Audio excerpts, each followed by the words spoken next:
जब आपको बहुत ज्यादा चिंता होती है तो सबसे पहले आपके पेट में ही प्रॉब्लम होती है। उन्होंने चिंता से बचने के लिए इस फॉर्मूले को जीवन भर इस्तेमाल किया और वो हमेशा चिंता मुक्त रहे। लोगों की परवाह मत करो, बुराई करने वाले लोग तो हमेशा आपकी बुराई करते रहेंगे।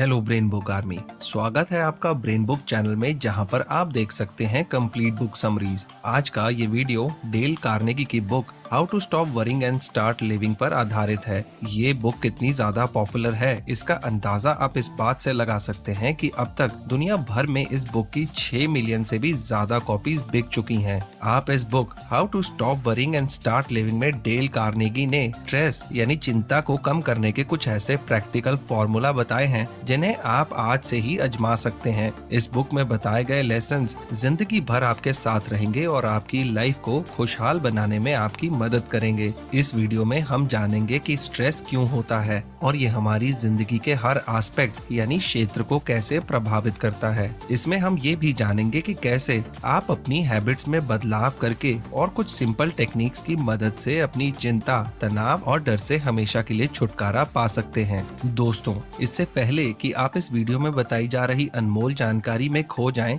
मैं आपको बताना चाहूंगा कि आपके अपने चैनल ब्रेन बुक पर मैं आपके लिए लाइफ चेंजिंग और इंस्पायरिंग बुक्स की कंप्लीट बुक समरीज लेकर आता हूं। हमारे चैनल पर कुछ ही वीडियोस पर कंप्लीट बुक समरीज की बजाय सभी videos chapter by chapter summaries के मिलेंगे, ताकि इन बुक्स में बताई गई कोई भी इम्पोर्टेंट बात मिस ना हो पाए। इसी कारण से कुछ वीडियोस 2 या 3 पार्ट्स में या थोड़े लंबे होते हैं। तो अगर आपने अभी तक ब्रेन बुक को सब्सक्राइब नहीं किया है तो अभी सब्सक्राइब करें और बेल बटन भी दबा दें, ताकि आप देख सकें इन वीडियोस को सबसे पहले। इस वीडियो के एंड में मैं बताए गए सभी इम्पोर्टेंट बातों को शॉर्ट में दोबारा दोहरा दूंगा, ताकि इस वीडियो में बताई गई बातें आपको आसानी से याद रहें। तो इस वीडियो को अंत तक देखना मत भूलिएगा। तो चलिए शुरुआत करते हैं पहले चैप्टर से।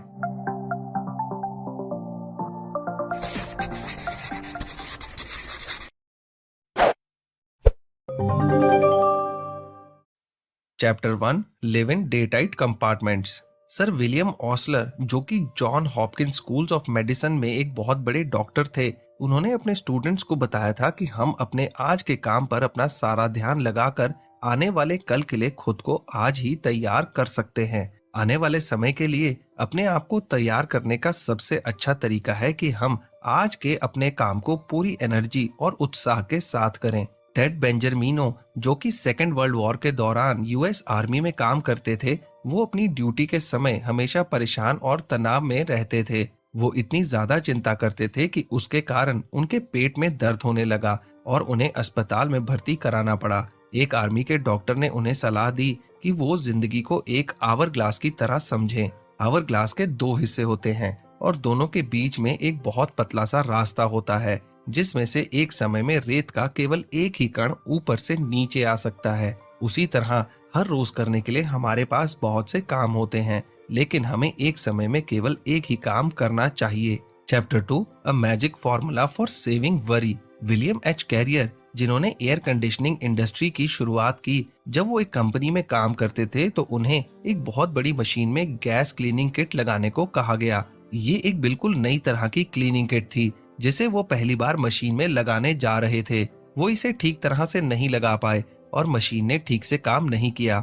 इस बात से उन्हें अपनी नौकरी खोने का डर लगने लगा। नौकरी जाने की चिंता उनकी सेहत बिगाड़ने लगी। उन्होंने अपनी चिंता को दूर करने के लिए एक योजना बनाई, जिसमें उन्होंने खुद से 3 सवाल किए। पहला, अगर आप अपनी प्रॉब्लम को सॉल्व नहीं करते तो ज्यादा से ज्यादा क्या बुरा हो सकता है। दूसरा, अगर कुछ बुरा होता है तो क्या आप उस बुरी सिचुएशन को एक्सेप्ट करने के लिए तैयार हैं। तीसरा, आप इस बुरी सिचुएशन को ठीक करने के लिए क्या कर सकते हैं। फिर उन्होंने इन 3 सवालों के जवाब ढूंढे। पहला, उनके लिए ज्यादा से ज्यादा बुरा ये हो सकता था कि उनकी नौकरी जा सकती थी। दूसरा, अगर उनकी नौकरी चली जाती तो वो किसी दूसरी जगह नौकरी ढूंढ लेते। तीसरा, अब जब वो ये जानते थे कि ज्यादा से ज्यादा बुरा क्या हो सकता है, तो वो उसे ठीक करने के बारे में सोचने लगे। कैरियर का ये फॉर्मूला बहुत अच्छे तरीके से काम करता है, क्योंकि जब हम किसी काम में ज्यादा से ज्यादा बुरा होने की सिचुएशन को एक्सेप्ट कर लेते हैं तो उससे ज्यादा बुरा कुछ नहीं हो सकता। चैप्टर 3, व्हाट वरी में डू टू यू। बहुत ज्यादा चिंता और मानसिक तनाव आपको फिजिकली बहुत प्रभावित करते हैं। खास तौर पर आपके पेट को। जब आपको बहुत ज्यादा चिंता होती है तो सबसे पहले आपके पेट में ही प्रॉब्लम होती है। बहुत ज्यादा चिंता करने वाले लोगों का ब्लड प्रेशर भी बढ़ जाता है, उनका ब्लड शुगर भी कम या ज्यादा होता है और भी कई तरह की बीमारियां शरीर में होने लगती हैं। दुनिया के बड़े से बड़े डॉक्टर कहते हैं कि हमें अपने आप को हमेशा तनाव और चिंता से दूर रखना चाहिए। जितना हम अपने शरीर और दिमाग को आराम देंगे, उतने ही खुश और स्वस्थ रहेंगे। डॉक्टर कहते हैं कि अच्छा म्यूजिक, हंसी और नींद भी शरीर के लिए बहुत जरूरी होती है। डॉक्टर एलेक्सिस कैरल, जो कि दिल की बीमारियों के एक्सपर्ट हैं, वो कहते हैं कि जो लोग अपने काम की बहुत अधिक चिंता करते हैं वो ज्यादा लंबा जीवन नहीं जी पाते। इसलिए हमें हमेशा स्वस्थ रहने के लिए चिंता से दूर रहना चाहिए और हमेशा खुश रहना सीखना चाहिए। दोस्तों, अगर आपको how to stop worrying and start living पर बना ये वीडियो पसंद आ रहा है और आप भी अपनी चिंता को छोड़कर सक्सेस पाना चाहते हैं, तो आप कुकू एफएम ऐप को अपने फोन पर इंस्टॉल कर द पावर ऑफ नाउ और ऐसी ही ढेर सारी बुक समरीज सुन सकते हैं। कुकू एफएम का सबसे बड़ा फीचर ये है कि इस नॉलेज को लेते वक्त आपको एक जगह बैठने की जरूरत नहीं है। आप चलते फिरते, ट्रैवल करते हुए, ड्राइव करते हुए भी सुन सकते हैं। इस ऐप की सालाना सब्सक्रिप्शन 399 रुपए है, पर अगर आप BB20 कोड को यूज करते हैं तो आपको मिलेगा 20% डिस्काउंट। यानी कि अब आपकी सालाना सब्सक्रिप्शन सिर्फ 319 रुपए की होगी, जो कि रोज के 1 रुपए से भी कम है। इस सब्सक्रिप्शन में आपको मिलेंगी हजारों बुक समरीज, इंस्पिरेशनल बायोग्राफीज और भी बहुत कुछ। तो कुकू एफएम ऐप को अभी डाउनलोड करिए और अपनी लाइफ में एक पॉजिटिव बदलाव लाइए। आप डिस्क्रिप्शन में दिए हुए लिंक पर जाकर कुकू एफएम ऐप को डाउनलोड कर सकते हैं। Chapter 4, how to analyse and solve worry. हमारी ज्यादातर चिंताओं का कारण है ज्ञान की कमी और रोजमर्रा के लाइफ की प्रॉब्लम्स। कोलंबिया यूनिवर्सिटी के एक प्रोफेसर हर्बर्ट ई हॉक्स कहते हैं कि अगर इंसान अपने लाइफ की सभी प्रॉब्लम्स को आसान तरीके से एक्सेप्ट कर ले तो उसकी सभी चिंताएं हवा में उड़ जाएंगी। गैलन लिचफील्ड, जो सेकेंड वर्ल्ड वॉर के दौरान शंघाई में एशिया लाइफ इंश्योरेंस कंपनी में काम करते थे, उनका काम था जापान के लोगों की मदद करना। उनके काम में उनसे कोई बहुत बड़ी गलती हो गई, जिसके बाद में जापान की सेना के आर्मी चीफ को पता चल गया। अब उन्हें डर था कि उन्हें उनकी गलती के लिए बहुत बड़ी सजा दी जा सकती है। उन्होंने अपनी चिंता से निपटने के लिए एक तरीका बनाया हुआ था। इस समय भी उन्होंने इस तरीके को आजमाने का फैसला किया और अपने इन 4 स्टेप्स को फॉलो किया। पहला, मैं किस बात की चिंता कर रहा हूँ। दूसरा, अपनी चिंता को दूर करने के लिए मैं क्या क्या कर सकता हूँ। तीसरा, अब मुझे क्या करना चाहिए। चौथा, जल्दी से फैसला लेकर काम शुरू करना चाहिए। और इन 4 सवालों के 4 उत्तर उन्होंने सोच लिए थे, जो कि थे: पहला, उन्हें डर था कि उन्हें मौत की सजा दी जा सकती है। दूसरा, उन्होंने सोचा कि वो शंघाई से भाग सकते हैं या जापान के आर्मी चीफ को अपनी गलती के बारे में समझा सकते हैं या फिर ऐसा दिखावा कर सकते हैं जैसे कुछ हुआ ही ना हो। तीसरा, उन्होंने ये दिखाने का फैसला किया कि जैसे कुछ हुआ ही नहीं है। चौथा, जब वो जापान के आर्मी चीफ के सामने पहुंचे तो चीफ उन्हें देखकर हैरान हो गया, लेकिन उसने उन्हें कुछ नहीं कहा। चीफ जल्दी ही टोक्यो चला गया और लिचफील्ड अपनी गलती और सजा दोनों से बच गए। लिचफील्ड ने चिंता को अपने ऊपर हावी नहीं होने दिया और मौत के मुंह में जाने से बच गया। उन्होंने चिंता से बचने के लिए इस फॉर्मूले को जीवन भर इस्तेमाल किया और वो हमेशा चिंता मुक्त रहे। Chapter 5, how to eliminate 50% of your business worries. Frank Bettger America की एक इंश्योरेंस कंपनी में टॉप के सेल्समैन थे। उन्होंने एक बहुत अच्छे तरीके से अपनी चिंताओं को कम किया और अपनी इनकम को बढ़ाया। जब उन्होंने इंश्योरेंस कंपनी में काम करना शुरू किया तो उन्हें काफी मुश्किल आई और वो अपने काम से नफरत करने लगे और हिम्मत हारने लगे। वो एक दिन में बहुत काम करते थे और उनका ज्यादातर समय अपने ग्राहकों के साथ मीटिंग में ही बीतता था। उन्होंने ये 4 सवाल एक कागज पर लिखे और उनका जवाब ढूंढने की कोशिश की। पहला, असली समस्या क्या है। दूसरा, उस समस्या का कारण क्या है। तीसरा, उस समस्या के क्या क्या हल हो सकते हैं। चौथा, सबसे अच्छा हल कौन सा है।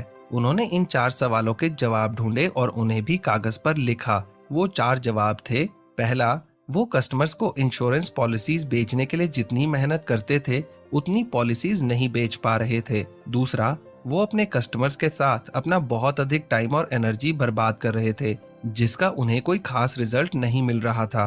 तीसरा, उन्होंने देखा कि उनकी 70% इंश्योरेंस पॉलिसीज कस्टमर से पहली बार मिलने पर ही बिक जाती थीं। 23% इंश्योरेंस पॉलिसीज कस्टमर से दूसरी बार मिलने पर बिक जाती थी और केवल 7% पॉलिसीज तीसरी बार या उसके बाद मिलने पर बिकती थीं। उनका ज्यादातर समय केवल उन 7% पॉलिसीज को बेचने के लिए बर्बाद हो रहा था। चौथा, उन्होंने कस्टमर्स के साथ 2 से ज्यादा मीटिंग नहीं करने का फैसला किया। अब वो किसी भी कस्टमर से केवल 2 बार मिलते थे और उसके बाद नहीं। उनके इस फैसले का रिजल्ट ये हुआ कि वो अमेरिका के सबसे बड़े इंश्योरेंस सेल्समैन बन गए और उनकी इनकम दुगनी हो गई। ये सब इसलिए हुआ क्योंकि उन्होंने अपनी समस्याओं पर ध्यान दिया और उन्हें ठीक करने के लिए उनका हल ढूंढने की कोशिश की। Chapter 6, how to crowd worry out of your mind. Winston Churchill ने वर्ल्ड वॉर के दौरान कहा था, I am too busy, I have no time for worry, जिसका मतलब है कि मैं बहुत व्यस्त हूँ। वो कहते थे कि वो अपने आप को व्यस्त रखते हैं, इसलिए चिंता से दूर रहते हैं। लेकिन कोई व्यक्ति केवल अपने आप को व्यस्त रखने से कैसे चिंता से दूर रह सकता है? इंसान का दिमाग चाहे कितना भी तेज क्यों ना हो, वो एक समय पर एक से ज्यादा चीजों के बारे में नहीं सोच सकता और केवल एक ही चीज पर काम कर सकता है। सेकेंड वर्ल्ड वॉर के समय जब जख्मी सैनिकों का इलाज चल रहा था तो आर्मी के डॉक्टर ने ऑक्यूपेशनल थेरेपी से उनका इलाज किया। दूसरे शब्दों में कहें तो वो सैनिकों को ठीक करने के लिए उन्हें व्यस्त रखते थे। इलाज के दौरान कुछ समय बाद जब सैनिकों की हालात में सुधार होता था तो उन्हें पूरी तरह से ठीक करने के लिए वो उन्हें तरह तरह की एक्टिविटीज में बिजी रखते थे, जैसे कि खेल खेलना, मछली पकड़ना, शिकार करना और पेंटिंग करना। Chapter 7, don't let the beetles get you down. Rudyard Kipling, जो कि मशहूर किताब द जंगल बुक के लेखक हैं, उनकी अपने साले बेटी के साथ बहुत अच्छी दोस्ती थी। उन्होंने वेरमाउंट में बेटी के साथ एक जमीन खरीदी, जिस पर यह फैसला हुआ कि बेटी हर सीजन में वहां से घास काट कर ले जाएगा। एक दिन बेटी ने देखा कि किपलिंग उस खेत में फूलों के बगीचे में लेटा हुआ था। इस बात को लेकर किपलिंग और बेटी में झगड़ा हो गया, जो समय के साथ और ज्यादा बढ़ता गया। किपलिंग और उनकी पत्नी ने उस जमीन को छोड़ दिया और साथ ही साथ बेटी को भी छोड़ दिया। उसके बाद उन्होंने उससे कभी बात नहीं की। इस तरह से उन दोनों का रिश्ता आपस में खराब हो गया। इसलिए हमें उन छोटी छोटी बातों पर ध्यान नहीं देना चाहिए जो आगे जाकर बहुत बड़े झगड़े में बदल सकती है। आपको छोटी छोटी बातों को नजरअंदाज करना चाहिए और केवल इम्पोर्टेंट बातों पर ध्यान देना चाहिए। Chapter 8, a law that will outlaw many of your worries. Gym grant की न्यूयॉर्क में फ्रूट्स डिस्ट्रीब्यूशन की कंपनी थी और वो हमेशा अनजान घटनाओं के होने के डर से चिंतित रहते थे। बहुत ज्यादा चिंता करने के कारण उनके पेट में छाले हो गए थे। उनकी बहुत सी गाड़ियां फल लेकर न्यूयॉर्क से फ्लोरिडा जाती थीं। उन्हें हमेशा ये डर लगा रहता था कि किसी गाड़ी का एक्सीडेंट ना हो जाए और बिजनेस में उन्हें नुकसान ना हो जाए, जबकि कंपनी के इतिहास में 2500 में से केवल 5 गाड़ियों का एक्सीडेंट हुआ था। कहने का मतलब ये है कि उन्हें ऐसी अनजान घटनाओं के होने की चिंता रहती थी जिनके होने का केवल 5000 में से एक चांस था। बाद में उन्हें ये एहसास हुआ कि ऐसा करना बेवकूफी थी, इसलिए उन्होंने चिंता करनी छोड़ दी और ये सोचने लगे कि सब अच्छा है। जब उन्होंने चिंता करनी छोड़ दी तो उनके पेट के छाले भी अपने आप ठीक हो गए। बहुत से ऐसे लोग होते हैं जो ऐसी बातों की चिंता करते हैं जिनके होने की संभावनाएं बहुत कम होती हैं। ऐसी घटनाएं हमारी लाइफ में कई बार बिल्कुल ही नहीं होती, लेकिन उनकी चिंता के कारण हमें बहुत सी परेशानियों का सामना करना पड़ता है। इसलिए अच्छा यही है कि आप इस तरह की घटनाओं की चिंता ना करें। Chapter 9, cooperate with the inevitable. Portland की एलिजाबेथ कॉनली का एक भतीजा था जो कि सेकेंड वर्ल्ड वॉर के अंत में मारा गया था। वो अपने भतीजे से बहुत प्यार करती थी। उसकी मौत के बाद वो बहुत निराश हो गई और एक निराशा से भरी जिंदगी जीने लगी। लाइफ से जैसे उनका रिश्ता टूट चुका था और वो सारा दिन अपने भतीजे के गम में बैठी रहती थी।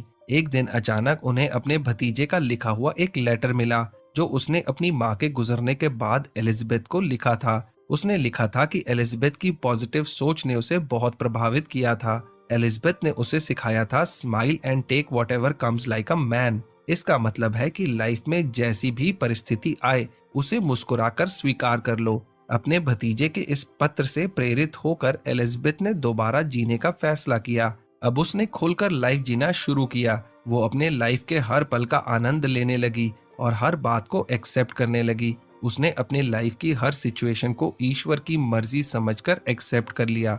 Chapter 10, put a stop loss order on your worries. Share market में एक शब्द इस्तेमाल किया जाता है, स्टॉप लॉस ऑर्डर। इसका मतलब है कि अगर आपके पास किसी कंपनी के शेयर हैं और उस शेयर की कीमत जब आपके द्वारा बताई गई कीमत से नीचे जाएगी तो ऑटोमेटिक सिस्टम अपने आप उस शेयर को बेच देगा। स्टॉप लॉस ऑर्डर को आप शेयर मार्केट के अलावा अपनी लाइफ के किसी भी सिचुएशन में इस्तेमाल कर सकते हैं। डेल कार्नेगी जब 24 के थे तो वो नॉवल लिखना चाहते थे। वो 2 साल तक यूरोप में रहे और उन्होंने अपना नॉवल लिखा, लेकिन उनका नॉवल कामयाब नहीं हुआ और उसे ज्यादा लोगों ने पसंद नहीं किया। काफी समय तक सोचने के बाद उन्होंने ये फैसला किया कि वो नॉवल नहीं लिखेंगे, क्योंकि इसमें पहले ही उनके 2 साल बर्बाद हो चुके हैं। इसलिए उन्होंने अपने पुराने बिजनेस को दोबारा से शुरू करने का फैसला किया। फिर भी वो अपने खाली समय में कुछ ना कुछ लिख लिया करते थे। आपने देखा कि जब उन्हें नावल लिखने में सफलता नहीं मिली तो उन्होंने अपने कैरियर में स्टॉप लॉस का इस्तेमाल किया। इसी तरह हम लाइफ में जो भी काम करते हैं, अगर बहुत कोशिश करने के बाद भी हमें उसमें सक्सेस नहीं मिलती तो हमें उसे छोड़ देना चाहिए और कोई दूसरा काम करना चाहिए। Chapter 11, don't try to saw sawdust. Doctor Paul Brandwine जो कि एक इंजीनियर थे, वो अपने स्टूडेंट्स को अतीत की घटनाओं के बारे में चिंता करने से मना करते थे।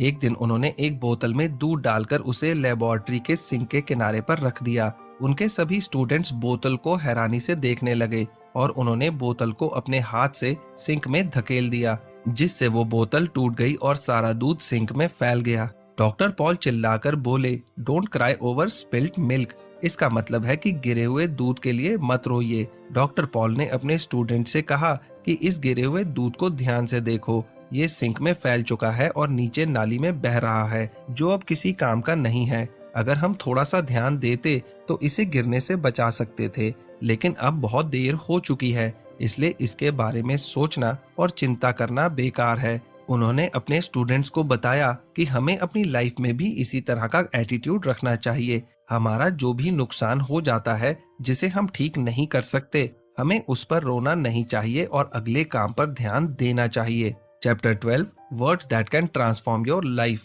डेल कार्नेगी का एक स्टूडेंट अपनी चिंताओं का शिकार था।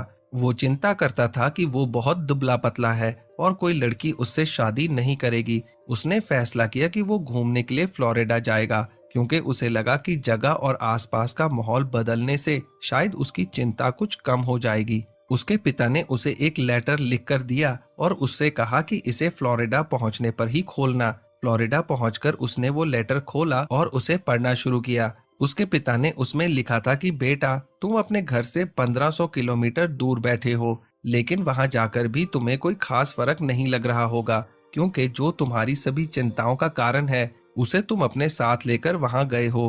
तुम्हारे मन और शरीर में कोई भी बुराई नहीं है, बुराई केवल तुम्हारी सोच में है। तुम्हारी परिस्थिति गलत नहीं है, लेकिन उन परिस्थितियों के बारे में तुम्हारी सोच गलत है। लेटर पढ़कर वो घर वापस आ गया और उसने काम पर जाना शुरू कर दिया। कुछ महीनों के बाद उसका काम भी ठीक चलने लगा और उसकी शादी भी हो गई। उसे नौकरी में प्रमोशन भी मिल गया और उसकी सैलरी भी बढ़ गई। ऐसा सिर्फ इसलिए संभव हुआ क्योंकि उसने अपने विचारों को बदल लिया था और चिंता करनी छोड़ दी थी।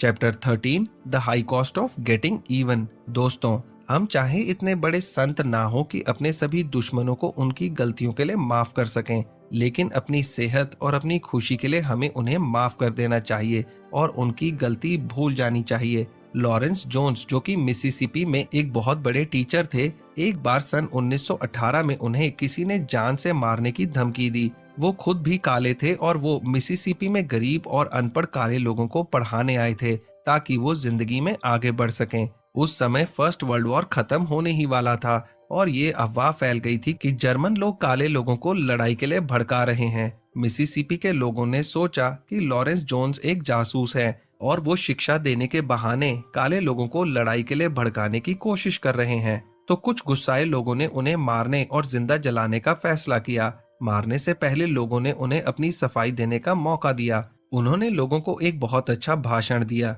जिसमें उन्होंने अपने लाइफ की कहानी बताई। उनके लाइफ की कहानी सुनकर लोगों ने उन्हें मारने का फैसला छोड़ दिया। बाद में उनसे पूछा गया कि क्या वो उन लोगों से गुस्सा है जो उन्हें मारना चाहते थे, तो उन्होंने कहा कि ना तो उनके पास लड़ाई करने के लिए समय है और ना ही गुस्सा करने के लिए, और कोई भी उन्हें किसी से नफरत करने के लिए बाध्य नहीं कर सकता। Chapter 14 if you do this you will never worry. हमें दूसरों से अपने लिए भलाई की उम्मीद नहीं करनी चाहिए, क्योंकि अगर आप ऐसा करेंगे तो आपको बहुत बुरा लगेगा जब लोग बदले में आपके लिए कुछ अच्छा नहीं करेंगे। जब जीसस क्राइस्ट 10 लोगों की मदद करते थे तो उनमें से केवल एक ही उनका शुक्रिया अदा करता था। तो आप दूसरों से ज्यादा भलाई की उम्मीद कैसे कर सकते हैं? दुनिया में ऐसे बहुत से लोग हैं जो अच्छे ना होने की वजह से बीमार हैं, अकेले हैं और दुखी हैं। वो ये उम्मीद करते हैं कि कोई उनसे प्यार करे, लेकिन उन्हें वो प्यार कभी नहीं मिलता, क्योंकि वो अपनी लाइफ में किसी भी चीज के लिए और किसी भी बात के लिए कृतज्ञ नहीं है। किसी भी व्यक्ति को प्यार तभी मिलता है जब वो खुद से और दूसरों से प्यार करता है और उसके बदले में प्यार की उम्मीद नहीं करता। Chapter 15 would you take $1 million for what you have? Harold Abbott, जो कि डेल कार्नेगी के साथ काम किया करते थे, एक बार उन्हें अपनी लाइफ में बहुत प्रॉब्लम से गुजरना पड़ा। वो वेब सिटी में एक किराए की दुकान चलाते थे जो कि बंद हो गई थी। उनके ऊपर बहुत कर्ज भी था जिसे चुकाने में कई साल लगने वाले थे। एक दिन जब वो किसी काम से बैंक जा रहे थे तो वो अपने मन में चिंता और दुखों को भरे हुए थे। उन्हें एक आदमी दिखाई दिया जिनके दोनों पैर नहीं थे, फिर भी वो खुश था और कॉन्फिडेंस से भरा हुआ था। उसे देखकर उन्हें एहसास हुआ कि उन्हें ईश्वर ने बहुत कुछ दिया है और इसके लिए उन्हें कृतज्ञ होना चाहिए। इंग्लैंड के बहुत से चर्चेज में लिखा हुआ है थिंक एंड थैंक। इसका मतलब है कि हमें भगवान के द्वारा दी गई हर चीज के बारे में सोचना चाहिए और धन्यवाद देना चाहिए। लाइफ में हर इंसान को 2 काम करने चाहिए। पहला काम, आप जो भी पाना चाहते हैं उसे हासिल करना चाहिए, और दूसरा काम, जो आपने हासिल किया है उसका आनंद लेना चाहिए और भगवान को धन्यवाद देना चाहिए। Chapter 16 find yourself and be yourself. जब डेल कार्नेगी मिजोरी से न्यूयॉर्क आए थे तो उन्होंने American academy of dramatic arts में एडमिशन लिया। वो एक सक्सेसफुल एक्टर बनना चाहते थे और उन्होंने बहुत से सक्सेसफुल एक्टर्स की नकल करने की कोशिश की, लेकिन वो इसमें सफल नहीं हो पाए। और इसके बाद उन्होंने पब्लिक स्पीकिंग पर अपनी किताब लिखनी शुरू की। इस बार उन्होंने देखा कि बड़े बड़े लेखक कैसे किताब लिखते हैं और उन्होंने भी अपनी किताब उसी तरह से लिखने की कोशिश की। इसमें भी वो सक्सेसफुल नहीं हो पाए। उन्हें ये बात समझ आ गई कि दूसरों की नकल करने से वो सफल नहीं हो सकते। उसके बाद उन्होंने खुद अपने तरीके से किताब लिखना शुरू किया और दूसरों को भी यही सिखाया कि हर काम को अपने तरीके से करना चाहिए। कहने का मतलब ये है कि अगर आप अपनी लाइफ में सक्सेसफुल होना चाहते हैं तो आपको किसी की नकल नहीं करनी चाहिए और खुद अपने तरीके से काम करना चाहिए। Chapter 17 if you have lemon make lemonade. 2 men looked out from prison bars. One saw the mud, the other saw the stars के राइटर विलियम बॉलीथो ने अपने इस कोट में समझाया है कि लाइफ में सबसे जरूरी काम ये नहीं कि आप बस अपने फायदे में निवेश करें। ऐसा तो कोई कम समझदार व्यक्ति भी कर सकता है, बल्कि जरूरी ये है कि नुकसान वाले काम में निवेश करके लाभ कमाएं, जो केवल बुद्धिमान व्यक्ति ही कर सकता है। नेपोलियन हिल ने ये कहा था कि हर हार में और हर दर्द में जीतने का और सक्सेसफुल होने का एक तरीका होता है। प्रॉब्लम हर इंसान के लाइफ में आती है, लेकिन प्रॉब्लम के समय में भी फायदा होने के और सफल होने के मौके भी मिलते हैं। एग्जाम्पल के लिए, जब स्टॉक मार्केट नीचे जाता है यानी शेयरों के दाम नीचे गिरते हैं तो निवेशकों को बहुत बड़ा नुकसान होता है, लेकिन वही मुश्किल समय पैसा निवेश करने का सबसे अच्छा समय होता है, क्योंकि सभी शेयर बहुत सस्ते दाम पर मिलते हैं। शेयर मार्केट उससे ज्यादा नीचे नहीं गिर सकता क्योंकि वो बहुत पहले से ही नीचे आ चुका होता है और इसके बाद वो केवल ऊपर ही जा सकता है, यानी शेयर्स के दाम केवल बढ़ सकते हैं, कम नहीं हो सकते। Chapter 14 how to cure depression in 14 days. Famous psychologist doctor Alfred Adler अपने उदासी और निराशा से भरे हुए रोगियों से कहते थे कि अगर तुम मेरी बताई हुई बात मानोगे तो केवल 14 दिन में ही ठीक हो जाओगे। वो अपने रोगियों को हर रोज ये सोचने के लिए कहते थे कि वो कैसे किसी को खुश कर सकते हैं। उन्होंने अपने पेशेंट्स को समझाया कि जब भी वो किसी को खुश करने की कोशिश करेंगे तो उससे उन्हें भी खुशी मिलेगी और ऐसा करने से उन्हें अपनी चिंताओं से ध्यान हटाने का मौका मिलेगा, जो कि उनके सभी दुखों और बीमारियों का कारण है। येल यूनिवर्सिटी के एक प्रोफेसर विलियम लियोस फेल्प्स कहते हैं कि वो जब तक किसी से कुछ अच्छा ना कहें या किसी की तारीफ ना करें तब तक वो घर से बाहर नहीं निकलते। वो जहाँ भी जाते हैं दूसरों का हाल चाल पूछते हैं और उनकी तारीफ करते हैं। वो हमेशा दूसरों से कोई न कोई बात करते हैं जिसे सुनकर दूसरों को अच्छा महसूस होता है। Chapter 19 how my mother and father conquered worry. एक बार डेल कार्नेगी का परिवार मुश्किलों के समय से गुजर रहा था। उनके माता पिता पर काफी कर्ज था और किस्मत भी उनका साथ नहीं दे रही थी। मुश्किलों का ये दौर 10 साल तक ऐसे ही चलता रहा। कार्नेगी के पिता तो हिम्मत हार चुके थे, लेकिन उनकी माता का भगवान में बहुत विश्वास था। उन्हें विश्वास था कि टाइम के साथ सभी प्रॉब्लम्स ठीक हो जाती हैं, और सच में ऐसा ही हुआ भी। हर इंसान, चाहे वो किसी भी जाति का या धर्म का हो या किसी भी देश का रहने वाला हो, भगवान की शक्ति में विश्वास करता है। Chapter 20, remember that no one ever kicks a dead dog. दुनिया के सभी सक्सेसफुल लोगों के दुश्मन भी बड़ी संख्या में होते हैं। उलियसेस एस ग्रांट, जो कि अमेरिकन सिविल वॉर में नॉर्थ स्टेट्स के लिए लड़े थे, उन स्टेट्स की जीत में उनका बहुत बड़ा हाथ था। सन 1862 में ग्रांट ने एक लड़ाई जीती, जिससे अमेरिकन सिविल वॉर का अंत हो गया। लेकिन उसके 6 हफ्ते बाद ही ग्रांट को गिरफ्तार कर लिया गया और उसे सेना से अलग कर दिया गया। उनकी गिरफ्तारी का कारण उनके साथ काम करने वाले और उनके सीनियर लोगों की जलन थी। जॉर्ज वॉशिंगटन और थॉमस जेफरसन जैसे सक्सेसफुल लोगों के भी भारी संख्या में दुश्मन थे। कहने का मतलब यह है कि जो भी लोग लाइफ में सफल होते हैं, उनके दुश्मन भी होते हैं, जो हमेशा उन्हें नुकसान पहुंचाने की कोशिश करते हैं। लेकिन सक्सेसफुल लोग भी हमेशा सक्सेसफुल बने रहते हैं। Chapter 21, do this and criticism can't hurt you. Eleanor Roosevelt, जो कि अमेरिका के पूर्व राष्ट्रपति फ्रैंकलिन डी रोजवेल्ट की पत्नी थी, आलोचना से निपटना बहुत अच्छी तरह जानती थी। वो कहती थी कि जब आप जानते हैं कि आप सही रास्ते पर हों और सही काम कर रहे हों, तब लोगों की परवाह मत करो। बुराई करने वाले लोग तो हमेशा आपकी बुराई करते रहेंगे, चाहे आप सही काम करें या गलत। उनकी परवाह किए बिना आपको हमेशा सही काम करना है और सही रास्ते पर चलना है। अब्राहम लिंकन कहते थे कि उन्होंने कभी भी उन लोगों की परवाह नहीं की जो लोग उनकी बुराई किया करते थे। उन्हें जो सही लगता था वो उस काम को करते थे और पूरी लगन से करते थे, बिना इस बात की परवाह किए कि उन्हें सफलता मिलेगी या नहीं। Chapter 22, foolish things that I have done. Albert Hubbard, जो कि अमेरिका के एक प्रसिद्ध राइटर थे, वो कहते थे, every man is a damn fool for at least 5 minutes every day. Wisdom consists in not exceeding that limit. जिसका मतलब है कि हर इंसान एक दिन में कम से कम 5 मिनट के लिए बेवकूफी करता है, और बुद्धिमानी का मतलब है कि 5 मिनट से ज्यादा बेवकूफी ना करना। E.H. लिटिल, जो कि कोलगेट पामोलिव के प्रेसिडेंट थे, उन्होंने कोलगेट कंपनी में अपने कैरियर की शुरुआत एक सेल्समैन के तौर पर की थी। वो कोलगेट के प्रोडक्ट्स बेचते थे और उन्हें तब तक अपनी नौकरी खोने का डर रहता था जब तक वो प्रोडक्ट्स नहीं बेच पाते थे। वो अपने कस्टमर्स के पास वापस जाते थे और उनसे पूछते थे कि अपना माल बेचने के समय उन्होंने ऐसी क्या गलती की जिसकी वजह से कस्टमर ने सामान नहीं खरीदा। वो ग्राहकों से कहते थे कि कृपया मुझे मेरी गलतियां बताएं। ऐसा करने से उन्हें अपनी गलतियां पता चल जाती थीं और वो उन्हें सुधारने की कोशिश करते थे। हमें भी दूसरों की गलतियां ढूंढने से पहले अपनी खुद की गलतियां ढूंढनी चाहिए, और वो सभी बेवकूफियां जो हम करते हैं उन्हें सुधारने की कोशिश करनी चाहिए। Chapter 23, how to add 1 hour a day to your waking life. Second world war के समय विंस्टन चर्चिल हर रोज 16 घंटे काम करते थे, लेकिन उसके बीच में वो आराम करने के मौके ढूंढ लेते थे। वो सुबह से लेकर रात 11 बजे तक काम करते थे, लेकिन उसके बीच में 2 बार थोड़ी देर के लिए सोते थे। ऐसा करने से उन्हें ना ही थकान होती थी और ना ही कमजोरी महसूस होती थी। फ्रैंकलिन डी रोजवेल्ट बहुत सारे लोगों से मिलने से पहले, अपना भाषण देने से पहले कम से कम 20 मिनट आराम करते थे।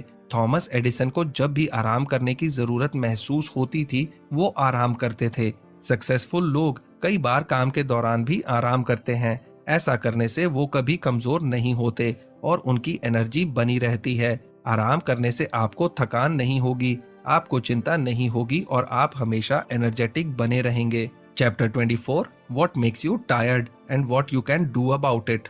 मशहूर साइकोलॉजिस्ट डॉक्टर ए ब्रिल कहते हैं कि बैठकर काम करने वाले व्यक्ति की कमजोरी का कारण उसके विचार और उसकी भावनाएं होती हैं। काम करने वाले व्यक्ति की नेगेटिव भावनाएं ही उसमें कमजोरी पैदा करती हैं। नेगेटिव भावनाएं जैसे कि बोरियत, चिंता, पछतावा, काम की तारीफ ना होना, जल्दबाजी और काम का दबाव, ये सब वो कारण है जिनसे बैठे बैठे काम करने वाले व्यक्ति में कमजोरी आती है। चिंता करना एक आदत है और चिंता ना करना भी एक आदत है। हम बुरी आदतों को छोड़ सकते हैं और अच्छी आदतें विकसित कर सकते हैं। इसलिए जब भी मौका मिले आपको अपने शरीर और दिमाग को आराम देना चाहिए। Chapter 25, how the housewife can avoid fatigue and keep looking young. हम में से ज्यादातर लोगों को ये लगता है कि अगर हाउसवाइफ घर में रहती है और बाहर जाकर काम नहीं करती तो उन्हें चिंता या तनाव नहीं होता, लेकिन ऐसी बहुत सी हाउसवाइफ्स हैं जो घर के कामों की चिंता को लेकर बीमार हो जाती हैं, क्योंकि हाउसवाइफ्स कई बार अपनी बात तो कहना चाहती हैं लेकिन घर के कामों में इतना उलझ जाती हैं कि हर दिन समस्या और चिंता बढ़ती जाती है। इसलिए लेखक खास तौर पर हाउसवाइफ्स के लिए लिखते हैं कि अगर किसी दिन आपको कुछ ज्यादा चिंता या तनाव है तो उसे अपने किसी परिवार के सदस्य को जरूर बताना चाहिए। डॉक्टर पेट्रो के अनुसार जो हाउसवाइफ्स अपनी समस्या अपने किसी परिवार के सदस्य से बांटती है वो औरतें अन्य औरतों की अपेक्षा ज्यादा खुश और सुखी होती हैं। कार्नेगी ने कुछ नियम भी बताए हैं जिससे हाउसवाइफ्स घर में रहकर भी अपनी चिंताएं कम करके अपने आप को यंग, सुंदर और खुश रख सकती हैं। पहला, अपने पास एक डायरी रखें और अपने मन में आने वाले अच्छे और बुरे सारे विचार उस डायरी में नोट कीजिए। डेल कार्नेगी कहते हैं कि बुरे वक्त में अच्छे विचारों को पढ़ने से पॉजिटिव ऊर्जा का संचार होता है और चिंता कम होती है। दूसरा, पड़ोस में रहने वाले लोगों से दोस्ती रखें ताकि जरूरत के समय सभी लोग आपकी मदद करने के लिए तैयार हों। तीसरा, सोने से पहले अगले दिन का टाइम टेबल तैयार कर लें ताकि अगले दिन किसी भी काम को लेकर चिंतित होने की जरूरत ना पड़े। Chapter 26, 4 good working habits. पहली, अपने टेबल से वो सारे कागज हटा दें जिनकी आपको इस समय जरूरत नहीं है। केवल वही चीजें और कागज अपने टेबल पर रखें जिनकी आपको इसी समय जरूरत है। दूसरा, सभी कामों की प्रायोरिटी सेट करें।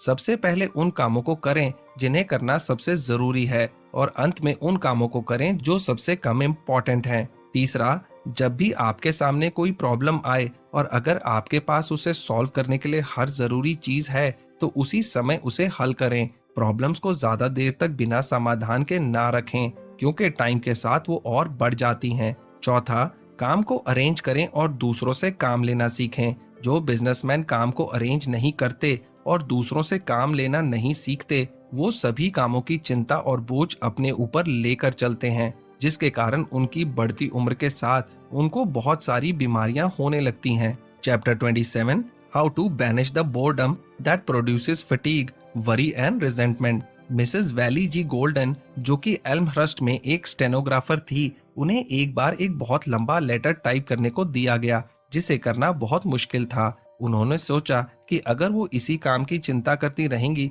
तो ऑफिस में और भी बहुत से लोग हैं जो उनकी जगह लेने को तैयार हैं। इसलिए उन्होंने चिंता करने की बजाय अपने काम को आनंद के साथ करने का फैसला किया। जब उन्होंने अपना लेटर लिखना शुरू किया और उसे करते हुए खुशी महसूस की तो उन्होंने पाया कि वो तेजी से काम कर पा रही थी, इसलिए उन्हें ओवरटाइम करने की जरूरत नहीं थी। उन्होंने सही टाइम पर अपना काम खत्म किया और उन्हें सबसे अच्छे एम्प्लॉय का इनाम भी दिया गया। ये सब केवल उन्होंने अपनी सोच में बदलाव करके हासिल किया। जब आप अपने काम में खुशी और आनंद महसूस करना सीख लेंगे तो सभी अच्छी चीजें और अच्छे लोग आपकी ओर अट्रैक्ट होने लगेंगे। Chapter 28, how to keep from worrying about insomnia. दोस्तों, ये 5 नियम आपको नींद न आने की चिंता करने से बचाएंगे।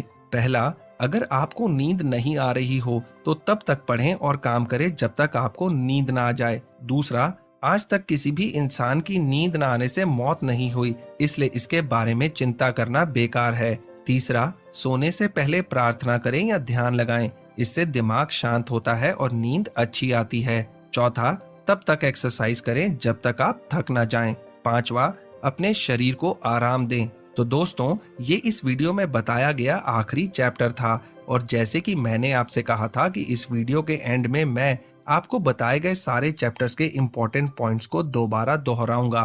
तो चलिए सारी इम्पोर्टेंट बातों पर एक बार फिर से नजर डाल लेते हैं। जो लोग अपने काम की बहुत अधिक चिंता करते हैं वो ज्यादा लंबी लाइफ नहीं जी पाते, इसलिए हमें हमेशा हेल्दी रहने के लिए चिंता से दूर रहना चाहिए और हमेशा खुश रहना सीखना चाहिए। सही गोल्स सेट ना करना, सही टाइम पर सही डिसीजन ना लेना और इधर उधर भटकते रहना ही इंसान की चिंताओं का सबसे बड़ा कारण है। चिंता से दूर रहने के लिए आपको हमेशा अपने आप को बिजी रखना चाहिए। अपनी सेहत और अपनी खुशी के लिए हमेशा दूसरों को माफ कर देना चाहिए और उनकी गलती भूल जानी चाहिए। अगर आप अपनी लाइफ में सफल होना चाहते हैं तो आपको किसी की नकल नहीं करनी चाहिए और खुद अपने तरीके से काम करना चाहिए। हमें दूसरों में अच्छाइयाँ देखना और उनकी तारीफ करना सीखना चाहिए, क्योंकि जब आप दूसरों की तारीफ करते हैं तो आपको उससे भी ज्यादा तारीफ और खुशी मिलती है। आप सभी कामों की प्रायोरिटी सेट करें। सबसे पहले उन कामों को करें जिन्हें करना सबसे जरूरी है, और अंत में उन कामों को करें जो सबसे कम इम्पोर्टेंट हैं। तो दोस्तों, मुझे उम्मीद है कि आपको how to stop worrying and start living book पर बना ये वीडियो बहुत पसंद आया होगा। मैं जल्द ही आपके लिए एक नया लाइफ चेंजिंग वीडियो लेकर आऊंगा। तो चलिए मिलते हैं अगले वीडियो में। आपका समय शुभ हो।